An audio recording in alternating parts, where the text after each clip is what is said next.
কংগ্রেস জিন্দাবাদ, মমতা ব্যানার্জি জিন্দাবাদ, অভিষেক ব্যানার্জি জিন্দাবাদ।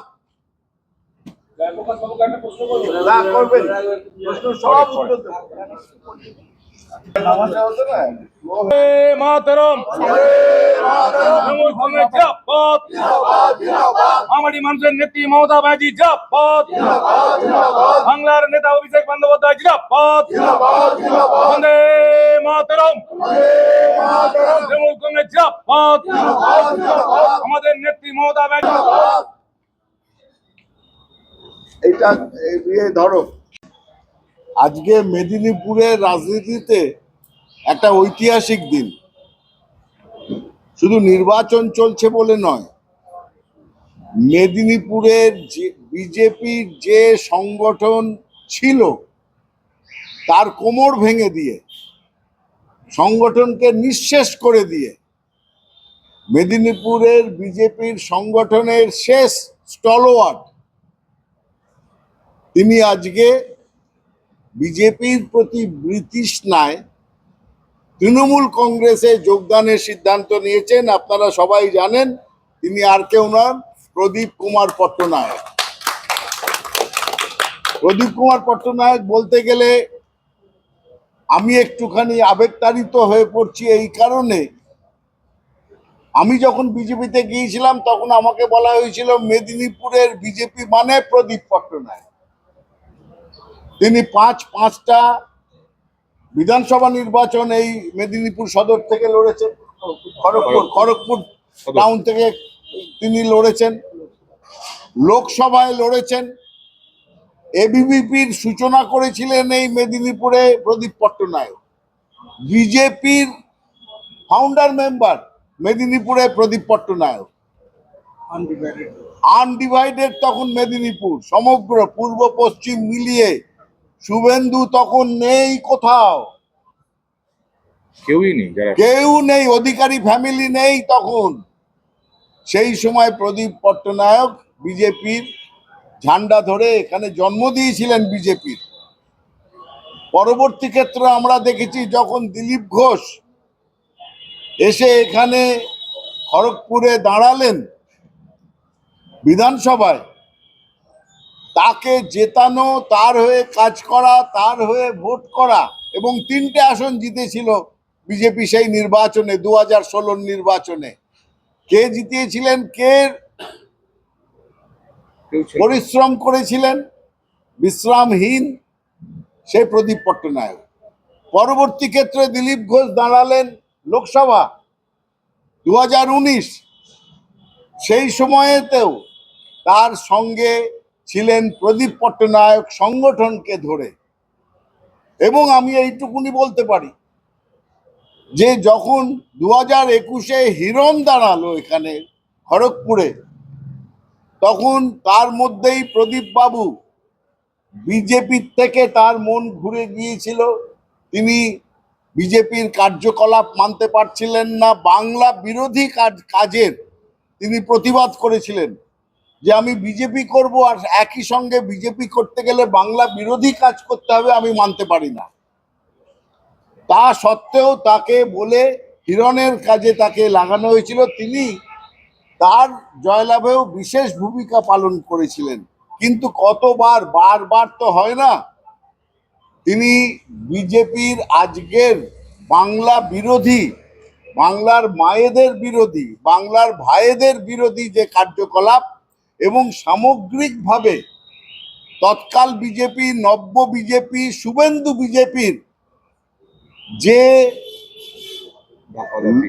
দাপাদাপি এবং যেভাবে বিজেপিকে কবজা করে নতুন দিক দেখানো, যার মধ্যে কোনো নীতি নেই, কোনো রকম, যেটা উনি বলবেন ওনার কথা, সেই জায়গা থেকে তিনি চরম সিদ্ধান্ত নিতে বাধ্য হয়েছেন। যিনি জন্মলগ্ন থেকে বিজেপির সঙ্গে যুক্ত আছেন, আজকে সেই যোগাযোগ ছিন্ন করে তিনি বলছেন বাংলার উন্নয়নের কাণ্ডারি মমতা বন্দ্যোপাধ্যায়ের হাত ধরছেন, তৃণমূলের হাত ধরছেন, তৃণমূলের পতাকা নিচ্ছেন, এবং সামনের দিনে অঙ্গীকার করছেন যে তৃণমূলের জয়লাভের জন্য এবং বিজেপিকে বিতাড়নের জন্য তিনি সর্বশক্তি নিয়োগ করবেন। ওনার সঙ্গে সঙ্গেই আজকে আরো বিশিষ্ট বিজেপি নেতৃবৃন্দ তৃণমূল কংগ্রেসের পতাকা হাতে নিচ্ছেন। মমতা বন্দ্যোপাধ্যায় উন্নয়নের রাজনীতিকে আঁকড়ে ধরছেন, সঙ্গে চলার অঙ্গীকার করছেন। তাদের মধ্যে আছেন বঙ্কিম মাইতি, যিনি 1990 সালে তিনি বিজেপির সদস্য হয়েছিলেন এবং কেশিয়ারিতে তিনি প্রতিষ্ঠাতা, বিজেপির প্রতিষ্ঠাতা বঙ্কিম মাইতি, ফাউন্ডার বললাম তো। তাছাড়া যোগদান করছেন মুক্তিপ্রসাদ মান্না। কোথায় মুক্তি? এদিকটা এসো। মুক্তিপ্রসাদ মান্না একজন স্বনামধন্য ফুটবল প্লেয়ার।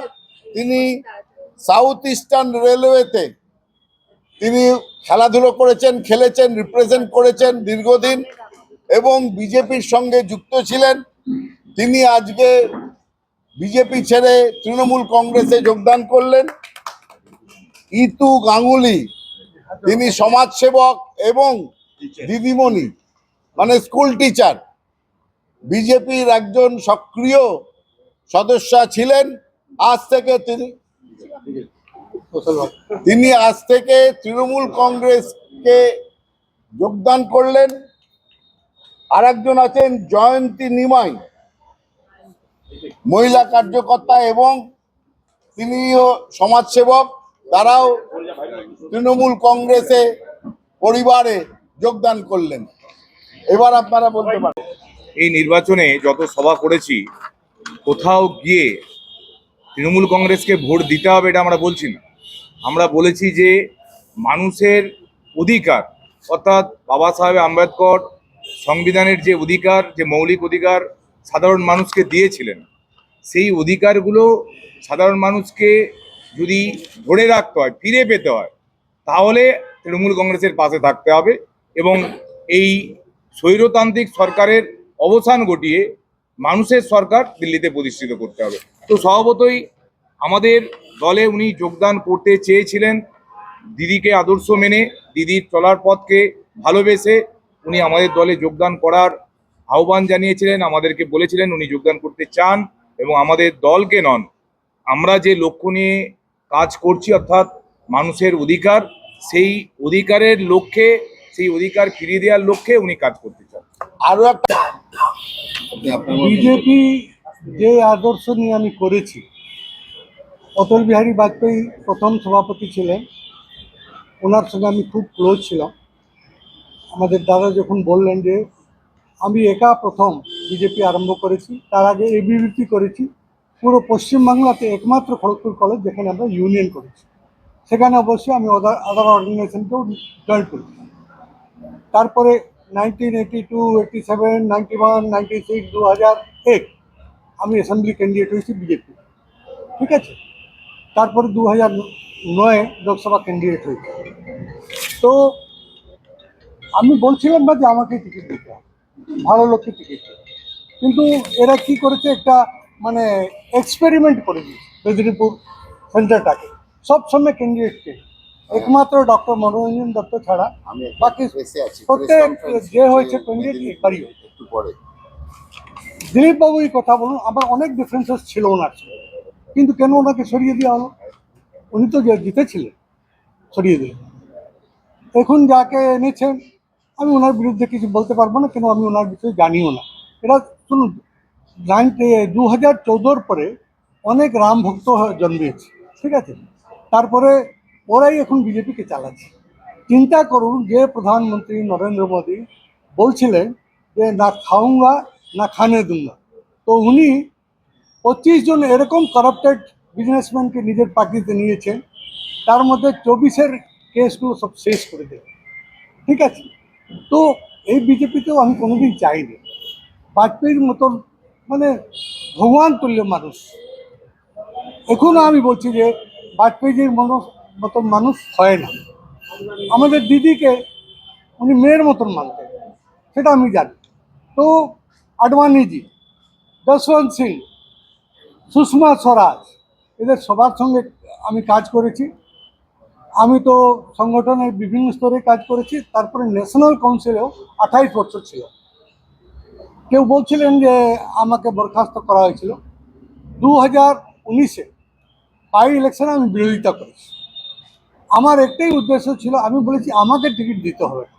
যেই কোনো এডুকেশনিস্ট, আমার আইআইটি রিটায়ার্ড প্রফেসর অনেক আছেন, রেলের অনেক রিটায়ার্ড ডক্টর আছেন, অনেক ভালো ভালো বিজনেসম্যান আছেন, তাদেরকে তো ক্যান্ডিডেট করতে পারতেন না। একজন এরকম ক্যান্ডিডেট করলে যার প্রতি খড়গপুরের ইমেজ ভালো ছিল।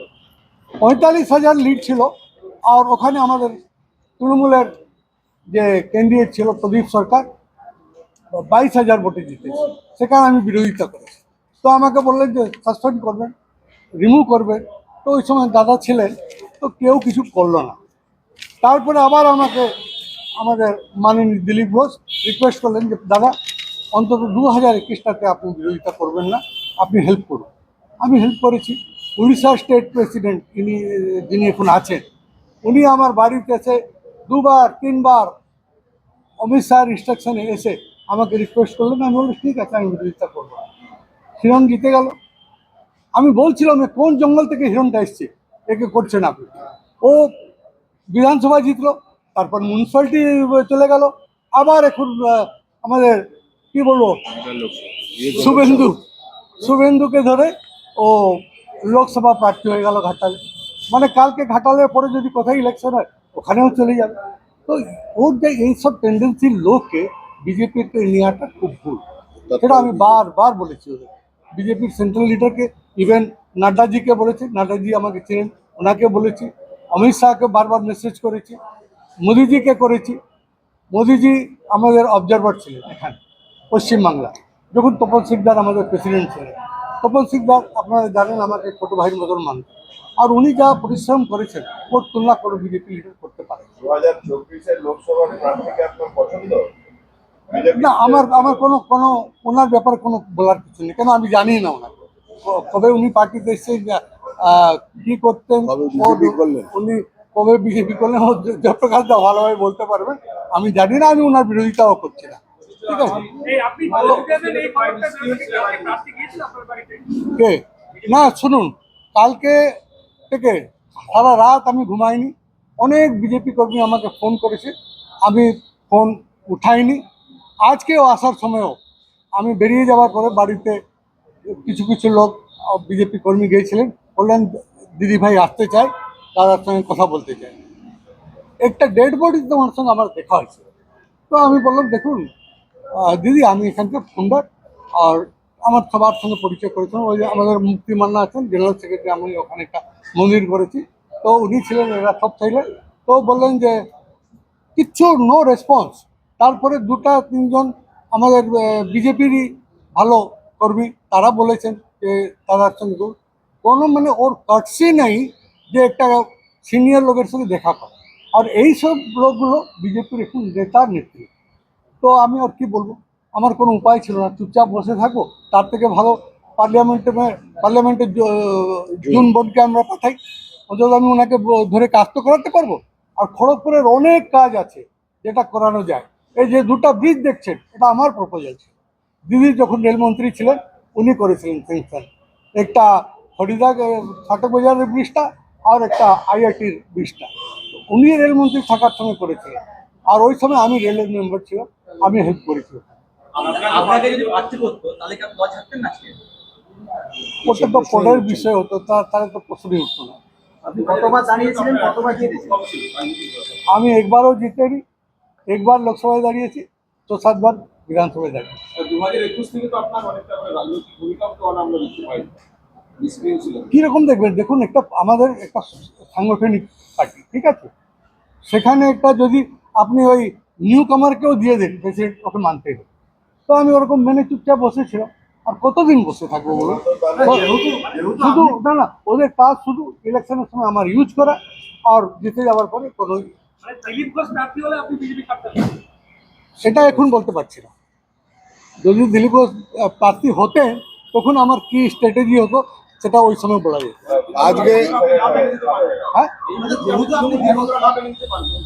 রাজনৈতিকভাবে লাভের কথা নেই। তৃণমূলকে অনেক লাভ দেব। ওরা বুঝে গেছে যে তৃণমূলকে অনেক লাভ হবে। কাল রাত থেকে আমি ঘুমাতে পারিনি, 3 দিন থেকে ঘুমাচ্ছি না। হ্যাঁ খড়গপুরে তো 40,000 ডেফিসিট, 40-45,000 ডেফিসিট। হ্যাঁ আপনি যে লাভ দেবেন বলছেন, কি লাভ মানে কত কিসের টাকা কিসের 40,000 2019-এ 45,000 লিড করেছিলেন। বাই ইলেকশনে শেষ হয়ে গেল ওটা, ঠিক আছে। 22,000-এ আমাদের টিএমসি ক্যান্ডিডেট জিতলো, ঠিক আছে। তারপরে এই 2021-এ ইলেকশন হল, মাত্র 4,000 ভোটে হিরণ জিতে। আর 4,000 কিংবা দিলীপ ঘোষ যখন জিতেছিল, 2800 ভোটে। লোকসভা প্রদীপদা, চার। লোকসভা বিধানসভা দুটো ভোটের তো আলাদা। হ্যাঁ লোকসভা বিধানসভা তো এক জিনিস নয়। দেখা যায়। আমরা লোকসভা পুরনো শুনুন, লোকসভাটাই দেখি। ওই সময় লোকসভাটা আমি তো করেছি না, না, আমার প্রশ্নটা ওনার হচ্ছে সঙ্গে যে ছিল। আপনি কত ভোট পেয়ে লিড কমাবেন জিতবে। না লিড আমরা জিতবো ওখানে।